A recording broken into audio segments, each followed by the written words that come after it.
Dude, I'm not ready yet.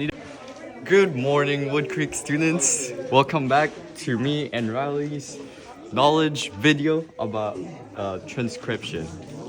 So for transcription, we're gonna have DNA and RNA, and the differences between them is the sugar. So for the DNA, sugar is gonna be deoxyribose. For RNA, it's gonna be ribose. And second difference between them is the bases. For DNA, we'll have adenine, thymine, cytosine, and guanine. It's going to be the same thing for RNA, except for the thymine, which is going to be replaced with uracil. Third difference is going to be DNA is a 2 strands, and then RNA is only 1 strand. Good morning, Wood Creek. Welcome back to DRA Academy. He's going to talk to you guys about transcription. Yep. All right. You guys ready? So this is... let's focus on this, Dennis. So this is going to be the start of transcription. Let's first talk about the 2 parts. So in DNA, you're going to have the first part, which is the promoter, and the second part, which is called the transcription unit. The promoter is basically what's going to tell this RNA polymerase to bind to it and to start its complementary strand of the pre-mRNA. And then this transcription unit is the stuff that's actually going to be combined. It's the stuff that's going to be read. So first, you're going to have these transcription factors, which are going to come here and bind to the promoter, which are basically going to tell this RNA polymerase to start doing its complementary strands. And then this is called initiation. And then the next step is called elongation, which is depicted here. And this is where the pre-mRNA strand is going to be basically just keep on going down this line. This RNA polymerase is going to keep going down and making this pre-mRNA. And pre-mRNA, by the way, is just for eukaryotes. And prokaryotes, this would be the final mRNA, but in eukaryotes, which I'm going to depict in a minute, they're going to have to do something called RNA processing or mRNA processing, which basically changes this pre-mRNA into the final mRNA, which can then go to translation. Anyways, it's going to go down this line. This is called elongation, and this is just going to keep getting bigger and bigger as it reads it. And so now I'm going to talk about the template and the coding strands. So this strand is going to be called, well, you're going to have 2 strands of DNA, as we all know. You're going to have one side and this other side. You can see them clearly here, but so this side is going to be the coding strand. And this other one on the bottom is what we call the template strand.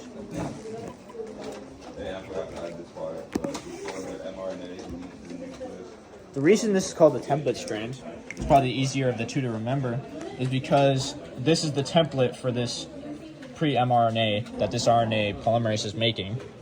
Because, I mean, this is the one that it's reading and making the complementary RNA nucleotides to. And this one on top is called the coding strand, because if you see, it's almost exactly the same as this pre-mRNA molecule, except this is RNA instead of the DNA up there. Because if you think about it, this is going to be, say this was a guanine on the bottom on this DNA, this would be a cytosine, and this would also be a cytosine. This was a cytosine, this is a guanine, this is going to be a guanine. So this is going to be almost exactly the same as this, for the exception of this is RNA, so there's going to be a couple differences as we showed at the start. And also the thymine up here would be complemented by a uracil instead. And then, so yeah, template strand, coding strand, and then that is called elongation. And the last thing is called termination, where you're going to have, let's say this is your DNA. Say you want to end this thing, you're going to have your RNA polymerase. If I can open it, RNA polymerase is going to be here. And then you want to terminate it. So one example of this termination would be what we call the hairpin, which is where this complementary mRNA, pre-mRNA molecule that's being made by this RNA polymerase is basically going to form a hairpin if these bases are right. So this is going to come here, form this. And this is going to form a hairpin up here because these are going to bind to each other on this mRNA because they form a specific base. And then, so that's going to bind there. And then this pre-mRNA, it's just going to keep going and going. It's not this short. It's just going to keep going along here, along there. But this is one example because now it can't keep proceeding through the line, and this is going to tell it to stop. So this is called termination, and that's just one example, and it's called the hairpin. So yeah, and next. Good morning, Wood Creek. Back at it again with DRA Academy.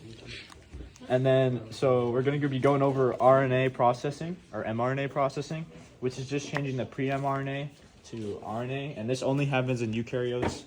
Prokaryotes, like bacteria, once they transcribe the mRNA from the initial DNA, that's just their final mRNA. So you're going to go here first.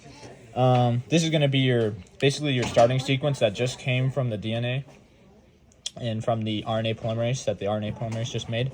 These are what we're going to call the exons. So these are going to go outside of the cell, and these are going to be the ones that are actually transcribed. And then these red things are what we call our introns. So these aren't actually going to be transcribed. They're kind of just going to be thrown out and recycled. So these are going to be our introns. So these reasons aren't transcribed. They're just thrown out and recycled by enzymes. And then, so first we'll do the 5' cap. And that's going to be called a guanine. It's a modified guanine. So I'll just put a G here for guanine. And it's just going to be a cap on basically this end over here. And this is, we'll just call this the 5' side. So this is 5'. And then this will be the 3'. And so now that we have our 5' cap, now we're going to add our, what we call our 3' poly A tail. And this is just a bunch of adenine, so I'll draw a couple here. This is what we call our poly A tail. And you guys might be wondering, why? I wonder. Talk to me, Mr. Riley. I got you, Dennis. Why do we need to add this guanine, and why do we need to add this poly A tail? Why? Well, the reason for it is, for one, they facilitate the export of this mRNA outside of the nucleus. Two, they protect it from all the enzymes outside of the nucleus, so that this doesn't get broken down and all messed up. And then they also, the last thing they do is they help the ribosome attach to this 5' side. So yeah, that's why we need to do it. And then what we haven't done yet is get rid of the introns and the extrons, or the exons, not extrons. And that's going to be done by a spliceosome. So a spliceosome is going to come in here, and it's going to split this intron out and take it out. And then it's going to put these two exons together. These exons will come together. And then same with this side, these intron will come out, and then the exons will come together. So then your final chain will come over here. It'll be a little bit smaller. This is not to scale, so do not ask me. This is going to be your guanine head that we just added. And then, this is a modified guanine, by the way, so it's not just a singular guanine.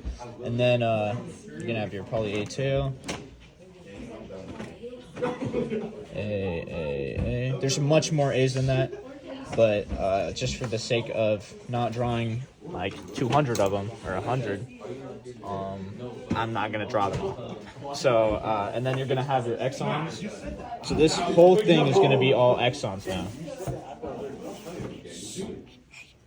The introns were all brought out, or the introns were all taken out of this pre-mRNA. So this is going to be, well, this is not technically your pre-mRNA because you already have the guanine and AAA. But from this initial little area here of the white, it was all taken out. The introns were taken out and recycled.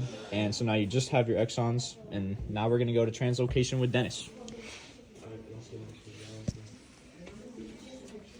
Yeah. Merry Christmas!